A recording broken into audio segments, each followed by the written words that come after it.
ये परमात्मा आपको बना कर दे गए सारा ज्ञान है। वो कहते हैं गुड बेटर बेस्ट।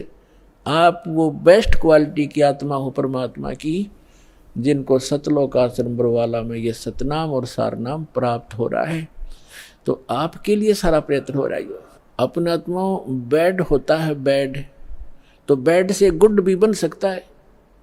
जैसे चोर चोरी करता था, यो ज्ञान हुआ चोरी छोड़ दी, भगत बन गया। शराबी शराब पीता था, शराबी कहलाता था, शराब छोड़ दी, भक्ति करने लग गया, भगत कहा आया।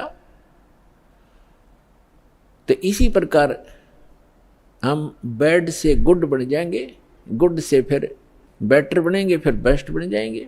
तो बेस्ट बनने के बाद हम सतलोक जाएंगे। तो जिनको सतलोक आश्रम बरवाला प्राप्त हुआ, मर्यादा में रहे, सतभक्ति करते रहे, तो वो बेस्ट क्वालिटी की हंस आत्मा है भगवान की, और उन पर विशेष रजा है परमात्मा की। परमात्मा हमें आकर ज्ञान देते हैं, रह रह कर समझाने की चेष्टा करते हैं। सात समुंदर की मसी करूं और लेखनी करूं बन रहा है। किसी भी एक मान ले पेड़ को काट कर रख लो और उसकी छोटी छोटी टहनी बड़े तने सबको चीर चीर कर कलम बना कर रख दे, ढेर लग जाएगा।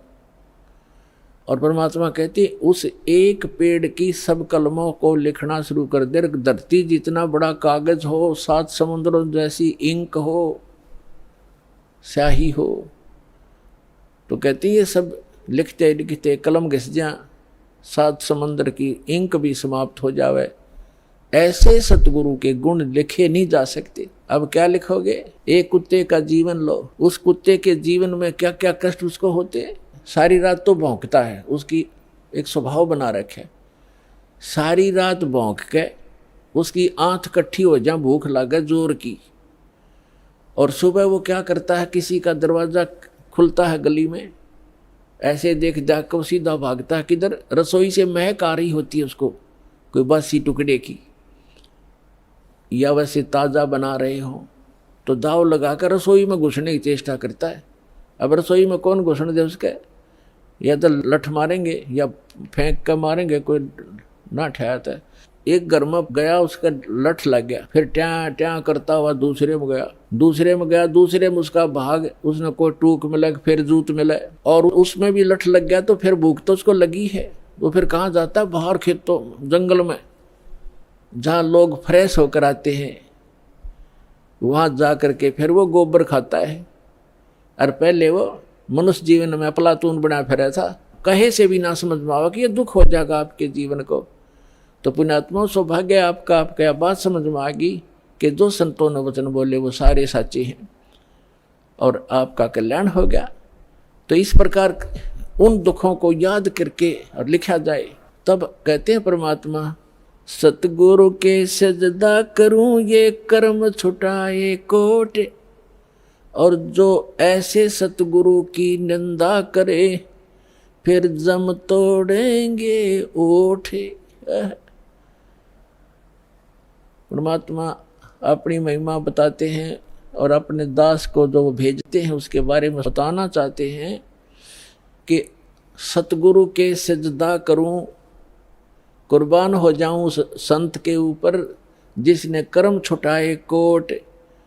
बीड़ी शराब मांस तमाकू भूकी सुल्फाब गांजा भांग और ये चोरी जारी बुराई बकवास छुटवा दी, जो हम सने पड़े थे गंदों में, निर्मल किया और फिर सतनाम दिया। कहते हैं सतगुरु के सजदा करो ये कर्म छुटाए कोट। और ऐसे संत की जो निंदा करे, कहते फिर जम तोड़ेंगे होठ। यम के दूत ऐसे मारेंगे लठ, होठों पर लगे चाहे सिर में लगे, वह आगा पीछा नहीं देखेंगे ऐसे व्यक्तियों के। तो यहाँ परमात्मा कहते हैं गुरु मानुष कर जानते, ऐसे संत को कहते हैं मानुष मत गिनना। वैसे तो पुण्यात्माओं भगवान तो भगवान ही होता है, और वो भगवान वो परमात्मा स्वयं भी आते हैं एज ए गुरु, एक लीला करने के लिए।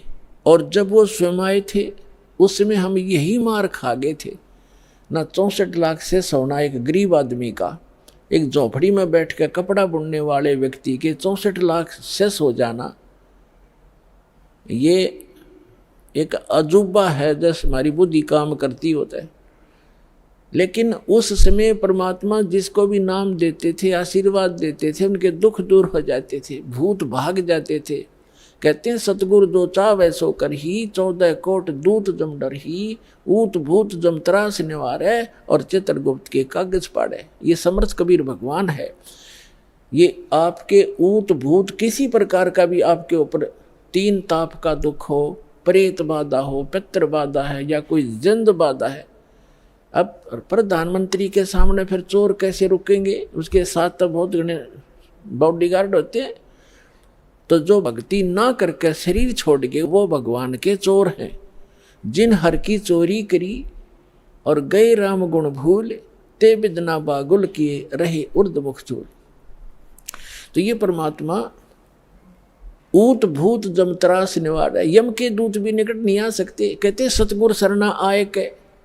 और धर्मराज डर कैसा? धर्मराज कहते ये नौकर हैं यम के दूत, जो आकर सताते हैं। चाहे प्रधानमंत्री हो, मृत्यु के बाद बक्कल तार देंगे, पकड़ के ले जाएंगे, टीटीवी गले से पकड़ लेते हैं, बाजू पकड़ लेते हैं, घसीट कर ले जाते हैं। जिसके पास भक्ति धन नहीं, उससे यम के दूत नहीं डरते। और समर्थ साथ नहीं है। तो कबीर परमात्मा ये समर्थ भगवान है, अनंत कोट ब्रह्मांड के स्वामी हैं। तो यह बताते हैं सतगुरु की शरण में आकर फिर धर्मराज का भी डर नहीं, यम के दूत की तो बातें छोड़ो तुम। तो पुण्यात्मा, उस झोपड़ी में बैठे व्यक्ति का और कपड़ा बुनने वाला और उसके 64 लाख से सो जाना, और हमारी समझ में नहीं आए कि ये भगवान है। गले नहीं उतरी कि यूँ भगवान हो सकता है। और भगवान सिंगाड़ा होया करे, जिसका सींग शांग लग रहे हो या बंदूक बंदाख ले रखी हो। अरे जो दुख आप पर आपत्ति आई और दूर कर दी मालिक ने, और ऐसी भक्ति दी, आपका सारा सुख दे दिया। सब जो भी शरण में आए थे गिनती नहीं कर सकते, इतने सुख दिए दाता ने। और लेकिन उन सिरफरों के बकाए हुए ये कह दिया करते, नहीं यो तो वैसे सिद्ध पुरुष है, कोई सिद्धि शादी जानता है, ये भगवान थोड़ा ही हो सकता है। हम मान्य करते भगवान श्री राम और श्री कृष्ण, जिसके हाथ में तीर, सुदर्शन चक्र, और हनुमान जी के पास गदा, और माता ले 8 हाथों में हथियार। तो हम इसे ईशान भगवान मानना थे। यह बुद्धि पर पत्थर पड़ रहे थे, इसी कारण से हम फेल रहे। तो हम उसी समय इसलिए मार खा गए कि हमने भगवान को भगवान नहीं माना। तो परमात्मा एक वाणी लिख कर गए हैं कि गुरु गोविंद कर जानियो, रहियो शब्द समाए, मिले जब दंडवत बंदगी, नहीं पल पल ध्यान लगावे। गुरु जी को गोविंद कर मानना, भगवान मानकर उसके साथ व्यवहार करना, ट्रीट करना। गुरु गोविंद कर जानियो और चलियो आज्ञा माँ, मिले तो दंडवत बंदगी, नहीं तो पल पल ध्यान लगा। जब भी आपको मिले दंडवत प्रणाम करें। और गुरु जी को परमात्मा मानना, वो खुद तो भगवान थे ही, लेकिन अब अपने दास को भेजा है परमात्मा ने, तो इसलिए कि आपका जो भाव है वो बना रहेगा। जैसे गणित के अंदर एक प्रश्न आता था ब्याज का, ऋण का, तो उसमें मूलधन ज्ञात करना होता था। मूलधन तो होता था वो करोड़ों और अरबों रुपए का। उस करोड़ों और अरबों रुपए के मूलधन को प्राप्त करने के लिए मानना पड़ता है, मान लीजिए मूलधन 100 रुपये। वो 100 रुपये मूलधन नहीं है, लेकिन वो सपोज करना पड़ेगा उस प्रॉब्लम को सोल्व करने के लिए। तो ये समझ लेना पुण्यात्माओं, परमात्मा की वाणी है कि गुरु गोविंद कर जानियो और रहियो आज्ञा माही, मिले तो दंडवत बंदगी, नहीं पल पल ध्यान लगाए। अब जैसे आप यहाँ से जाओगे शरीर छोड़ के, ये तो छूटेगा, आपको मालूम है सबको। हम चाहते तो नहीं है कभी मृत्यु हो, लेकिन यह तो होगी होगी। वो मालिक के आधार पे है। अब तो आप भक्त हो गए, आपकी मृत्यु तो भगवान कबीर साहब के हाथ में है। आप कहोगे तब होगी, कई बार कह लोगे जब होगी। अब काल नहीं मार सकता आपको, अकाल मृत्यु नहीं मर सकते आप, अगर नियम ठीक रखोगे।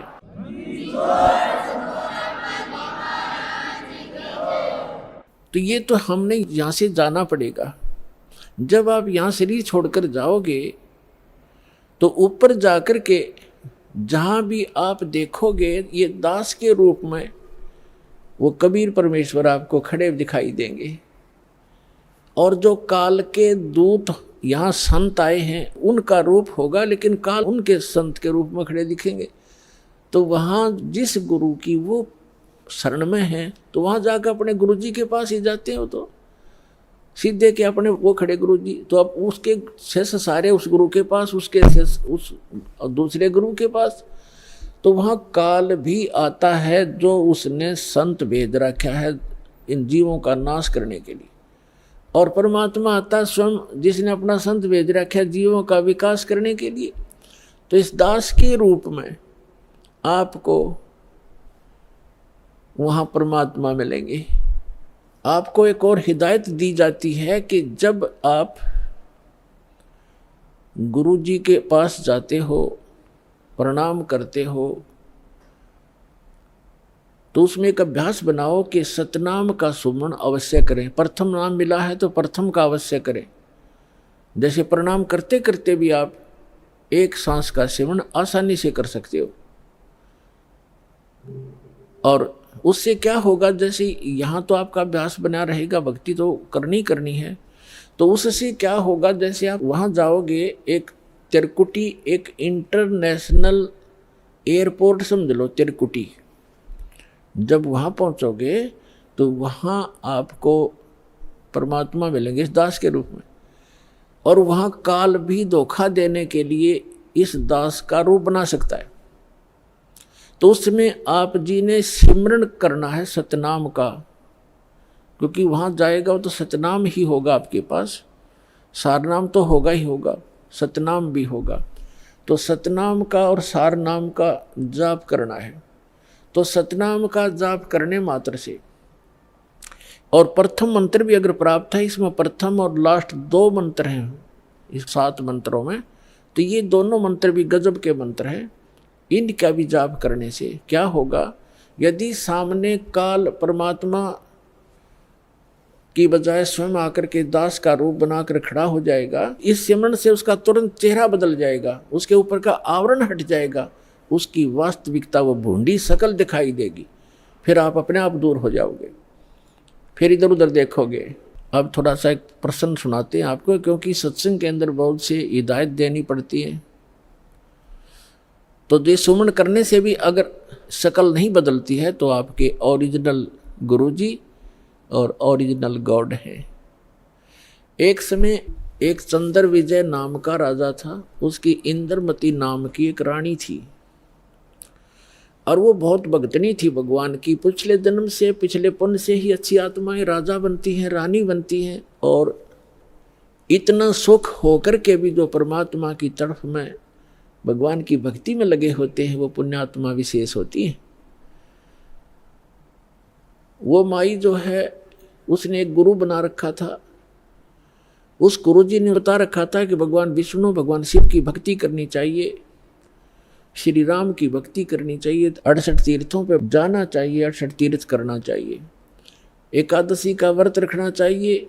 अब जैसे एक नियम है, कहते हैं धन चाहे तो दान कर और मोक्ष चाहे भज राम। तो हमने यहाँ इस काल के लोक में रहना है तो धन भी चाहिएगा और राम भी प्राप्त करना है, तो हमने दान भी करना है और सच्चा नाम भी जपना है। अब उसके गुरुजी ने बता रखा था कि बेटी पिछले जन्म में तैने बहुत पुण्य कर रखे हैं, घने धर्म कर रखा है, जिस कारण से तू रानी बन गई। आगे ऐसी ही अच्छा जीवन प्राप्ति के लिए आप साधु संतों को भोजन कराया कर बेटा। वैसे तो आए अतिथि को भी भोजन करा दे, उसका भी पुण्य है, लेकिन भगत संत को भोजन कराने का न्यारा फल मिलता है। जैसे आपके पास पशु हैं, भैंस या गाय, एक भैंस या गाय है जो दूध देती है, और अन्य भी पशु हैं जो अभी दूध नहीं दे रहे, वो भी अपने पालने ही पड़ते। अब एक तो उस दूध ना दे रहे पशु को जो चारा दिया जाता है, आहार खिलाया जाता है, वो भी हमारा कर्तव्य बनता है। लेकिन जो दूध वाले को जो चारा चराया जाता है, बिनौले खल आदि हम डालते हैं, तो वो तुरंत लाभ दे देता है। सुबह अच्छा भोजन कराओगे, चारा चराओगे, तो शाम में दूध गढ़ा पाओगे उसके। तो इस प्रकार संत और भक्त होते हैं दूध वाले, और अन्य जो अतिथि आते हैं जो भक्त नहीं, भक्त है तो अच्छी बात है ना, तो वो भी एक कर्तव्य जानकर हमने उनको भी अवश्य भोजन कराना चाहिए और आदर सत्कार, आतिथ्य सत्कार से कराना चाहिए। लेकिन साधु संतों का भोजन कराया हुआ अत्यधिक लाभ देता है। अब साधु संत भक्त भले ही वो शास्त्र विरुद्ध साधना कर रहे हैं, लेकिन पूर्व जन्म के वो पुण्यकर्मी प्राणी हैं, वही भटक रहे होते हैं। कोई लाल पीले कपड़े पहनता है, कोई दाढ़ी बढ़ा लेता है, कोई मूंड मुड़ा लेता है, कोई तिलक लगाता है, जैसा भी उसको मार्गदर्शक मिल गया, क्योंकि उसको परमात्मा चाहिए, चाहे किसी भी भेख बनाने से मिल जाए, वो परमात्मा की तरफ तड़फ रहा है। ऐसे कोई व्यक्ति को भोजन कराने से विशेष लाभ होता है, क्योंकि अब तो साधना ठीक है नहीं, लेकिन पूर्व जन्म की कमाई उसकी है, और वो भक्त भगवान का विशेष प्यारा होता है। चाहे आज वो किसी की पूजा कर रहा है, लेकिन वो भगवान कबीर साहब का ही बच्चा है। तो इसलिए ये एक नियम है। इस नियम के आधार से उस संत ने अपनी शिष्या इंद्रमती से कहा था कि बेटा, साधु संतों को भोजन कराने से अगले जन्म में भी तू रानी बन जाएगी।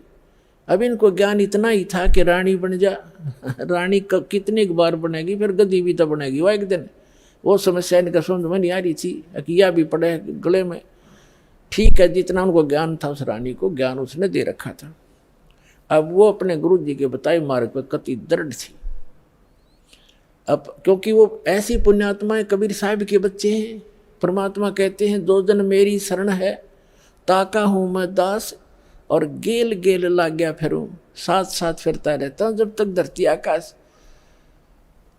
आपको बहुत बार बताया, क्योंकि ये दातंग मार्ग है पुण्यात्माओं। आपने केवल कथाएं सुनी हैं, ये राम कृष्ण की, सुदामा और कृष्ण की, बेलनी और राम की, राम रावण की लड़ाई, महाभारत का युद्ध, ये भी एक इतिहास है, लेकिन ये अध्यात्म मार्ग नहीं था। अब ये है संपूर्ण अध्यात्म मार्ग ज्ञान, इसको बहुत प्रकार से समझाना पड़ता है। अब रानी ने जो भी गुरुजी ने बताया था उस पर दृढ़ होगी, और उसने ये सोचा कि भी साधु संतों को भोजन कराना अनिवार्य है। उसने एक अपना नियम बना लिया कि मुझे भूल ना पड़े, मैं प्रतिदिन संतों को, जितने भी आसपास संत हैं, 2, 4, 10, कम से कम एक को तो भोजन करा कर ही मैं प्रतिदिन आहार किया करूंगी। तो उसने अपने नौकरों से बोल दिया कि आसपास जो भी जंगल में कोई साधु संत हो, उनको प्रार्थना करके आओ कि डेली यहाँ भोजन करके जाएं, और जो यहाँ नहीं आ सकते उनको वहाँ पहुँचा कर आओ।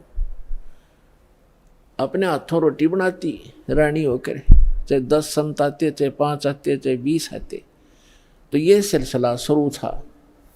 एक बार क्या हुआ कि कुंभ के मेले का कोई ऐसा संस्कार हो गया। कुंभ के मेले पर हरिद्वार में चले गए सभी साधु संत पर भी लेने के लिए, और पैदल आना जाना होता था, तो 10-15 दिन का प्रोग्राम उनका बनता ही बनता था।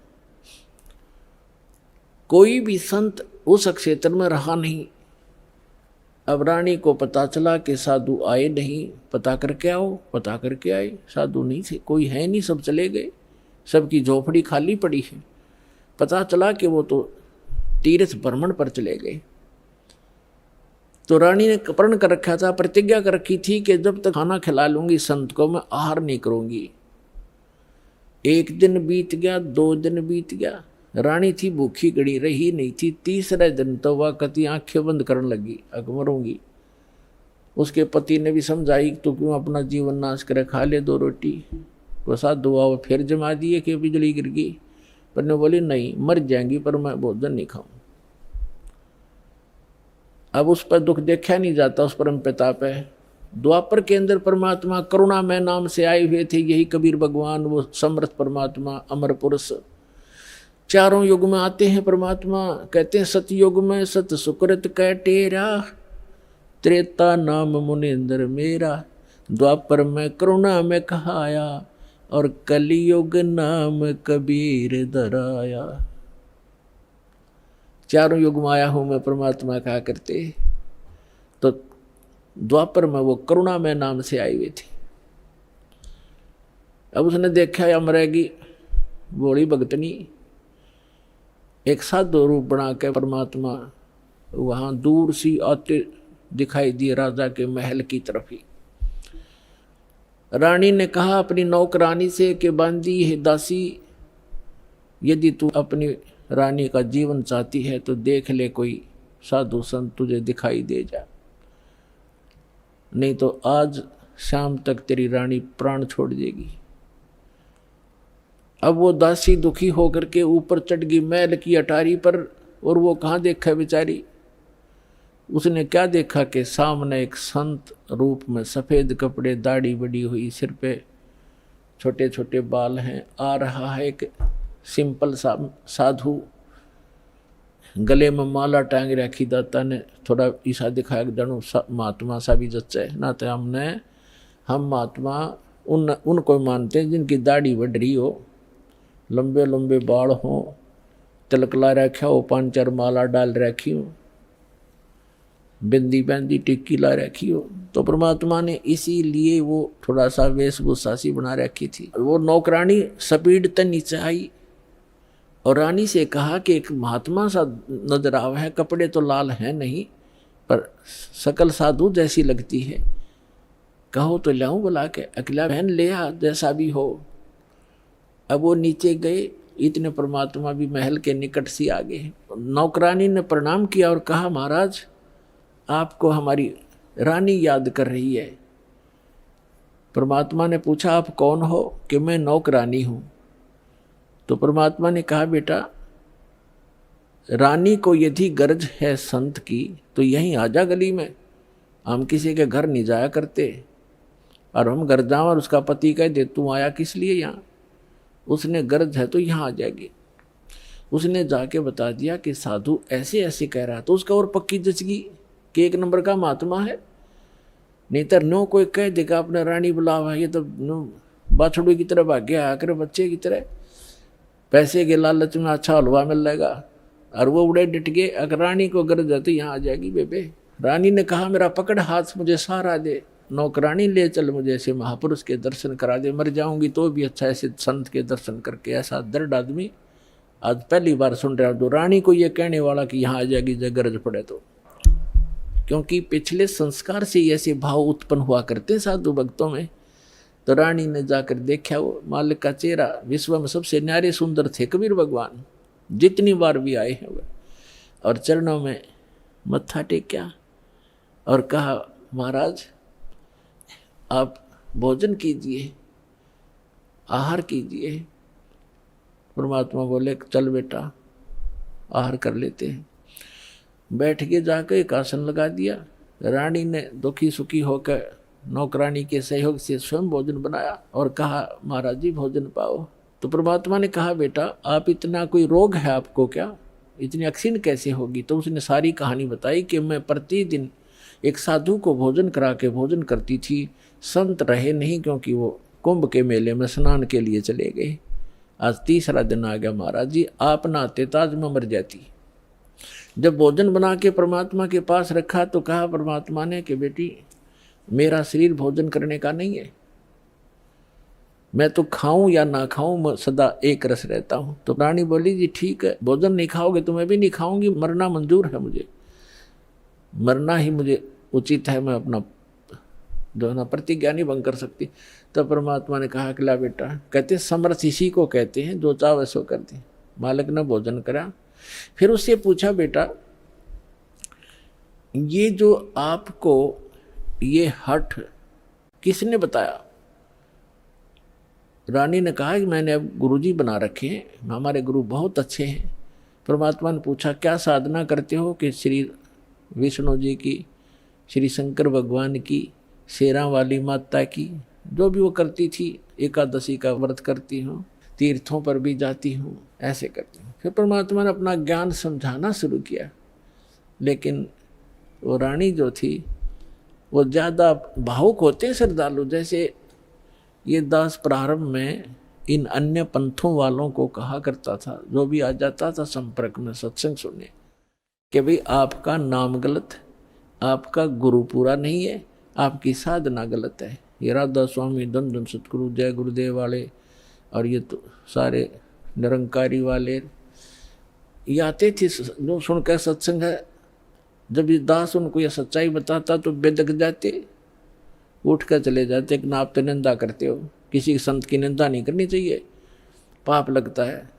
अरे भले आदमियों, निंदा क्या की मैंने? तेरे गुरु को चोर बताया ना, डाकू ठग बताया नहीं, उसके ज्ञान की त्रुटि बताई है, ज्ञान में कमी है आपके गुरु जी में। संत तो अच्छे ही होते, लेकिन ना समझ में आई। ये श्रद्धालु होते हैं कि ना गुरु जी के बारे में कुछ नहीं सुन सकता। और अब आने लग रहे रोते हुए, लुट पिट के, रोआ बुरी तरह, नाश हो गया। 30 साल हो गए राधा स्वामी में जीवन खो दिया, सब कुछ लुट पिट गया। इकलौता पुत्र था वो भी मर गया। बता, अब टिंडे ले लो राधा स्वामी में, धन धन सतगुरु में। अब साची के 6 माह में गुस्सा होते थे। और यहाँ का इतिहास देख लो, सन 1994 से जो जुड़े हैं, उनके ठाठ देख लो, और उनके घर में कोई दुर्घटना हुई तो आप पूछ कर देख लो, लाखों की संख्या में भक्त हैं। तो भगवान की शरण न्यारी होती है।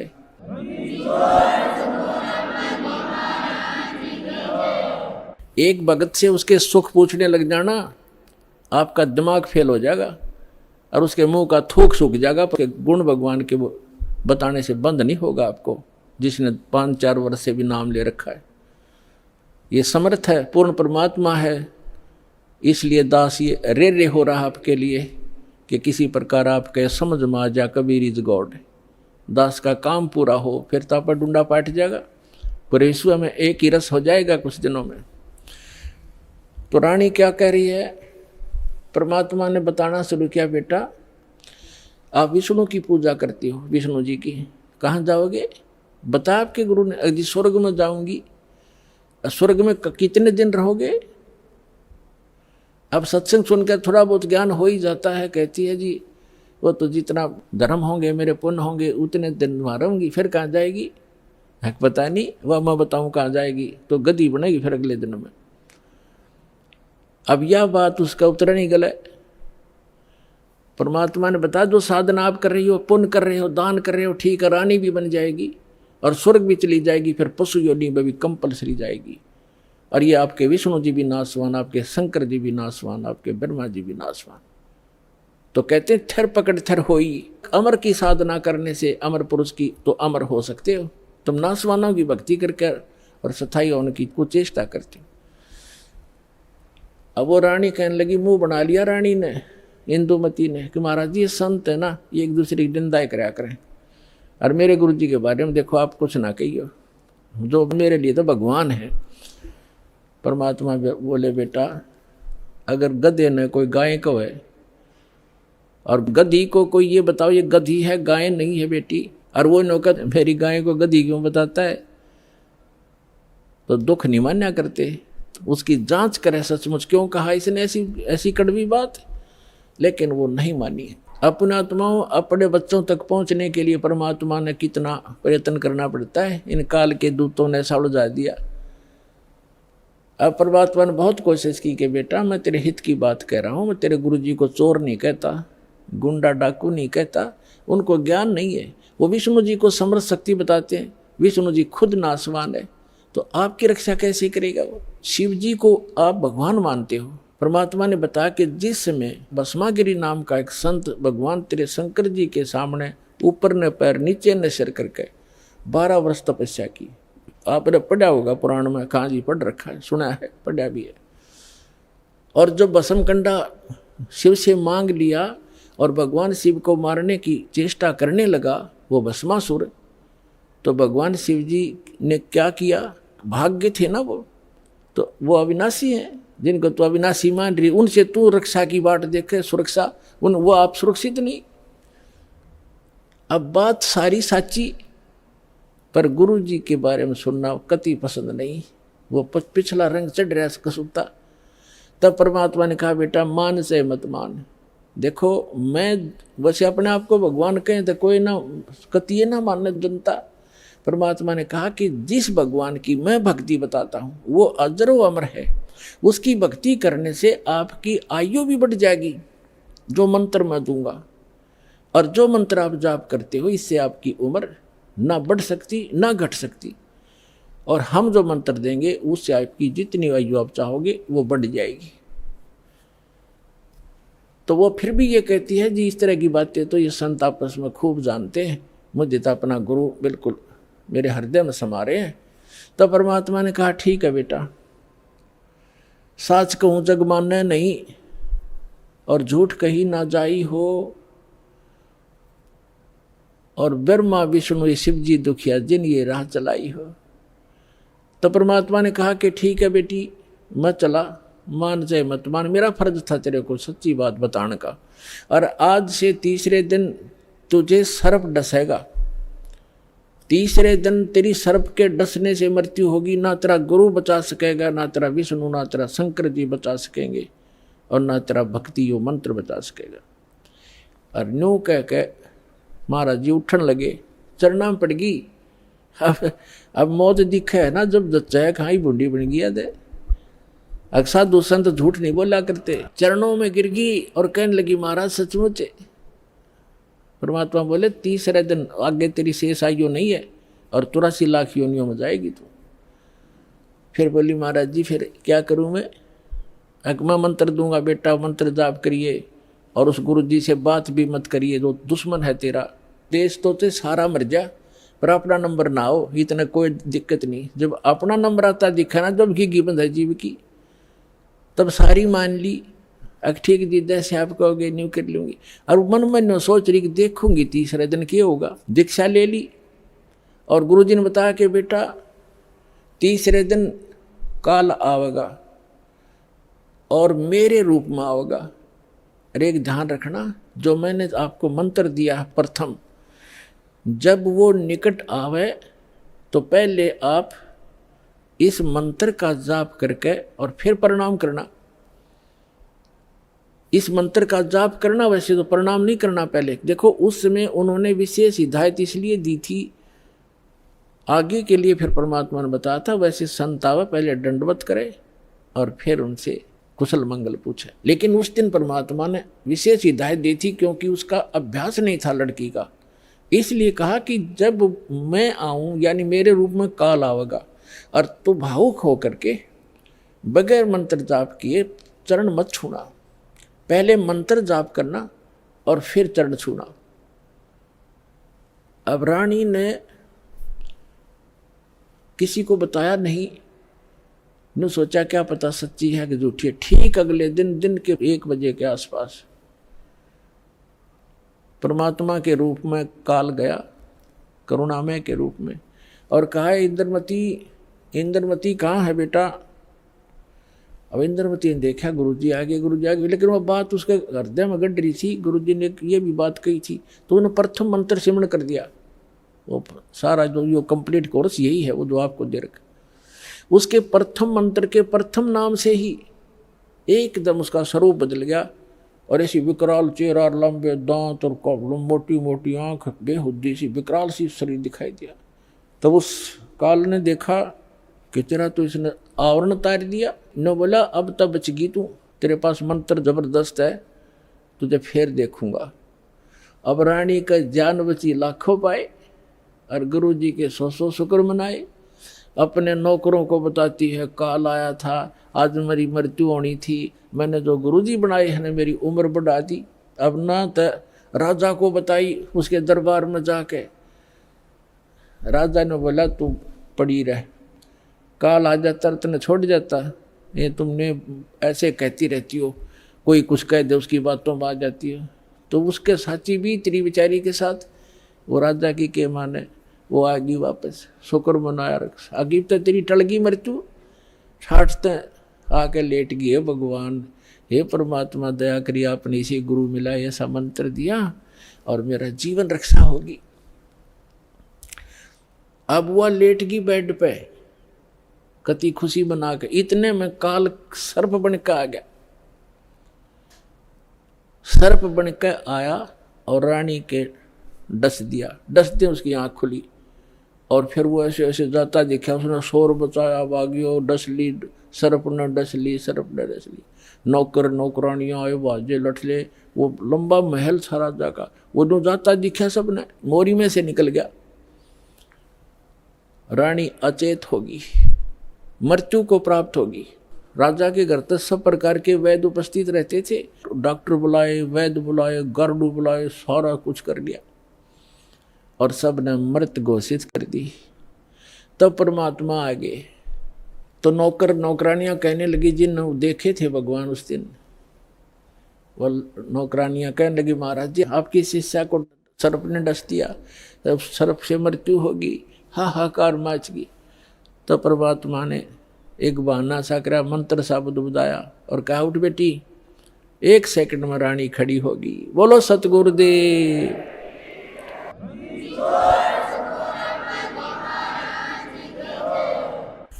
धन धन सतगुरु सत कबीर, भगत की पीड़ मिटाने वाले। धन धन सत कबीर, भगत की पीड़ मिटाने वाले। भक्त की पीड़ मिटाने वाले, भक्त की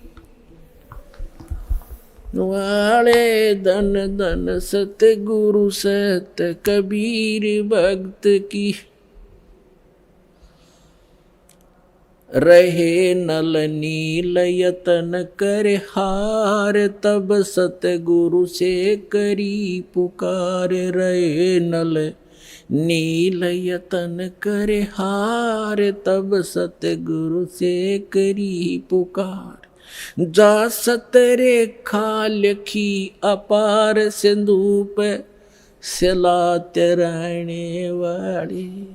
जा सतरेखा लिखी अपार, सिंधु पे सिला तैराने वाले। धन धन सतगुरु सत कबीर, भक्त की पीड़ मिटाने वाले। भक्त की पीड़ मिटाने वाले, भक्त की। धन धन सतगुरु सत कबीर, भक्त की।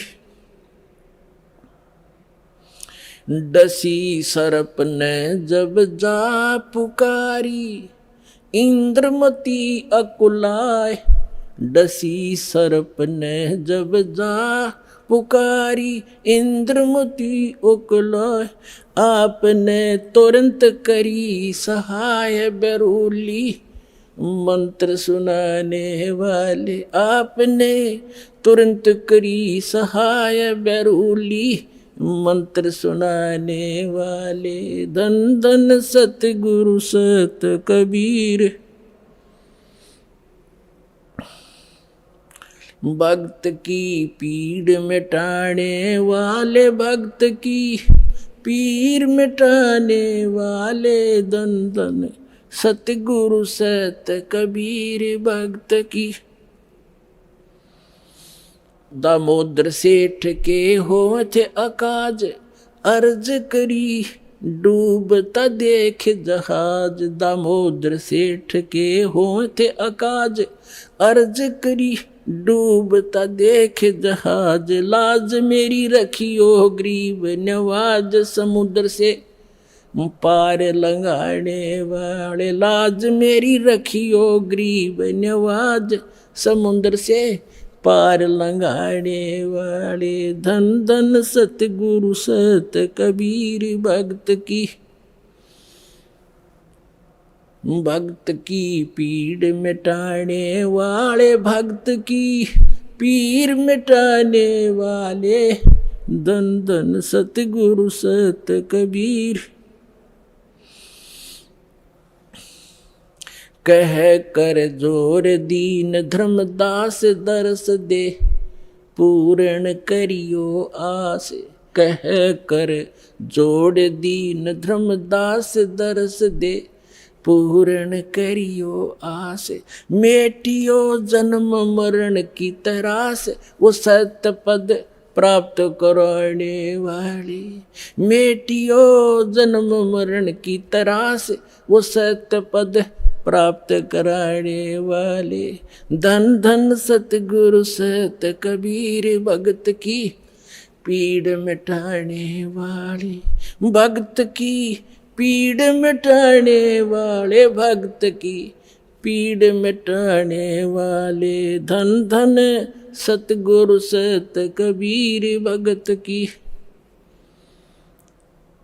भक्त की पीड़ मिटाने वाले, भक्त की पीड़ मिटाने वाले। धन धन सतगुरु कबीर भक्त की। कह कर जोड़ दीन धर्मदास दरस दे पूर्ण करियो आस। कह कर जोड़ दीन धर्मदास दरस दे पूर्ण करियो आस। मेटियो हो जन्म मरण की तरास सत्य पद प्राप्त कराने वाले। धन धन सतगुरु सत कबीर भगत की पीड़ मिटाने वाले। डसी सर्प ने जब जाए पुकारी इंद्रमती अकुलाए। आपने तुरंत करी सहाय बिरहुली मंत्र सुनाने वाले। परमात्मा ने लीला की। रानी ने पूछा महाराज ये कौन सा मंत्र था? परमात्मा ने कहा बेटा बिरहुली मंत्र है। बिरहुली मंत्र क्या कि राम नाम जप बिरहुली, गुरु की शरण में रह बिरहुली। वो तो एक बहाना बनाया था कि इस बालक को बढ़ा दूं, लेकिन वो तो समझ सकती है मंत्र की क्या आवश्यकता उसको। अब रानी की खुशी का ठिकाना नहीं रहा और राजा का भी दचगी, गारडू भी फेल, वैद्य भी फेल। इतना जरूर मान लिया संत ठीक है, लेकिन राजा की बुद्धि 7वें आसमान पर होती है। पुण्यकर्मी प्राणी होते हुए भी वो दुर्भागी होता है जो भक्ति नहीं करता, और रानी होते हुए या राजा होते हुए जो भक्ति करते हैं, सत साधना करते हैं, चाहे कैसे भी कर रहा है। परमात्मा कहते हैं चाहे कोई भक्ति करे कपट की और उसको भी अपनाऊं और श्याम दाम दंड भेद से ती फिर सिद्ध मार्ग लाऊं। अब देखो परमात्मा काल को आने भी नहीं देता, इसलिए आने दिया रानी का जच्चा ना हो या बात। संत जो साची कह गया, परमात्मा समझ रहे थे कि या फिर छोड़ दे हो गुरु, दूसरा गुरु आते ही उसके भी चरण छुआ और उसकी भी आरती तारा हो। और पुण्यात्मा गुरु को तजे भजे जो आना, अर्ता पशुआ को फोकट ज्ञाना। परम संत ने छोड़कर फिर वो नकलियां फिर भी आस्था जिसकी है तो वो फोकट ज्ञान श्रद्धा नहीं बनी उसकी। जैसे पति भरता पति से राती आन पुरुष नहीं भावे और बस है पीहर में सुरत प्रीतम में ऐसे ध्यान लगा। क्योंकि पहले तो आपके पास कोई पैमाना ही नहीं था मापन का, जांच करने का कोई ऐसा वस्तु नहीं थी, विकल्प नहीं था। अब दास आपको पहले संत को जांचने के पैमाने देता है कि इसे नाप के देख लियो जिसके पास ये ज्ञान है। जैसे धर्मदास जी भी पहले ऐसी दूसरी साधनाएं करता था। जब परमात्मा ने उसको सच्चा ज्ञान सुना, वो फिर भी बुद्धि भ्रष्ट हो गई थी बीच में, तो फिर परमात्मा मिले नहीं थे। तो उसने सोचा साधु संत के रूप में मिले थे, कोई भी संत मिलता धर्मदास उसके पास जाता और जाते ही कहता महाराज जी ठीक सो, कहाँ आजा बच्चा ठीक है। तो उसने पूछा जी वो क्या प्रश्न करता था कि ब्रह्मा विष्णु महेश के माता पिता कौन है? तो वो कहता था अरे ये तो अजरो अमर है, सर्वेश्वर है, ये कहाँ से बात उठा लिया। तो तभी उठकर चल पड़ता था कि ना ये संत नहीं है। तो उसके पास एक पैमाना था उनको जांचने का। और जब उसने परमात्मा मिले दोबारा, फिर वो तो पूरा काम उनका होना ही था। तो पहले तो आपके पास कोई ऐसा था नहीं मेजरमेंट टेप जिससे आप उसको नाप सकते थे, तोल सकते थे, जांच सकते थे। और जब पूर्ण संत मिल जाए फिर भी वो नहीं वास्ता है, वो तो जीवन नाशक है आपके। हाँ, उनको समझाने की चेष्टा करो गुरुजी। पहले जो गुरुजी थे कि भक्त महाराज जी आदर से बोलो, आप गलत दिशा पर जा रहे हो, इन प्रश्नों का उत्तर या तो आप दो और नहीं ताजा मेरे साथ अपना नाम लो, कल्याण कराओ। इतना यारी है उनके साथ, उससे आगे दोस्ती मत रखना। परमात्मा इस काल को नहीं आने देते किसी रूप में, उस घर में झांक भी नहीं सकता काल। तो दाता ने इसलिए छोड़ा था कि अपना कर लेगा काम। इस बेटी का